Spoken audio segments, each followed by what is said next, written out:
My name is Ida B. Wells. I was born enslaved in Holly Springs, Mississippi, in 1862, right in the middle of the Civil War. I was just a baby when freedom came. But its promise didn't mean safety. Not for people who looked like me. Not in the South. My parents, James and Lizzie Wells, taught me the power of education. My father helped start a school for freedmen, and my mother taught me to stand tall even when the world tried to shrink me. But death came early. When I was just 16, yellow fever swept through our town and took both of my parents and one of my siblings. I was the oldest, so I stepped up.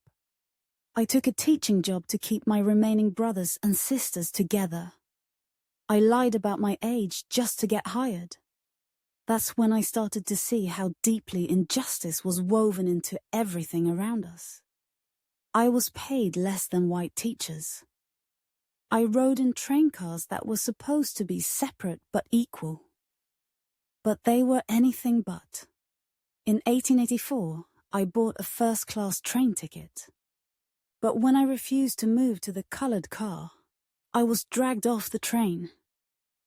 I sued the railroad, and I won. At first. But the Tennessee Supreme Court reversed the decision.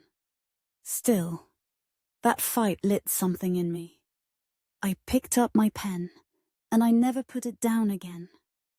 I became a journalist because I believed truth could shake the foundations of power. I wrote under the name Yola, exposing racism, segregation, and the myth of black inferiority. But it was the horror of lynching that changed the course of my life forever.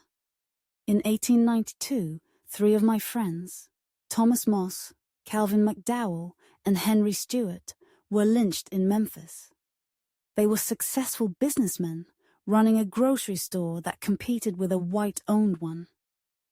That was their crime. Success while black. Their deaths shattered me. But I didn't run. I investigated. I uncovered what others tried to bury. That lynchings weren't about crime or punishment. They were about fear, about control, about punishing black men and women who dared to succeed, to speak, to fight back. I published my findings in pamphlets like Southern Horrors and The Red Record. I named names. I told the truth. And I received death threats for it. One night, while I was out of town, a mob destroyed my newspaper office. I couldn't return to Memphis. It would have meant my life. So I kept writing, kept speaking. I traveled to England, to Chicago, to New York, anywhere I could be heard. I stood in rooms full of white men and told them the truth they didn't want to hear. But I didn't stop with journalism.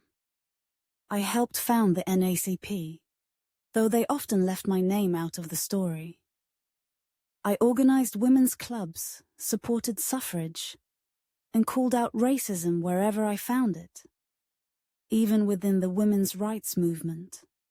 When white suffragists told black women to march at the back, I refused. I joined the front lines, because I knew if we weren't all free, none of us were.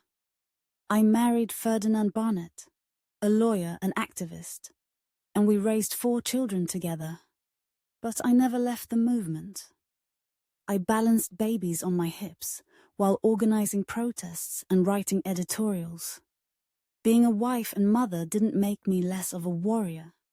When I ran for public office in Illinois in 1930, I became one of the first black women in American history to do so. I did not win, but I ran, and that mattered. I died in 1931. For much of my life, I was ignored, discredited, or simply left out of history books. But I never needed anyone's permission to speak the truth. I was not respectable. I was not quiet. I was not easy to ignore. I was a journalist, a truth teller, a freedom fighter. My name is Ida B. Wells, and I was never afraid to shine light into the darkness.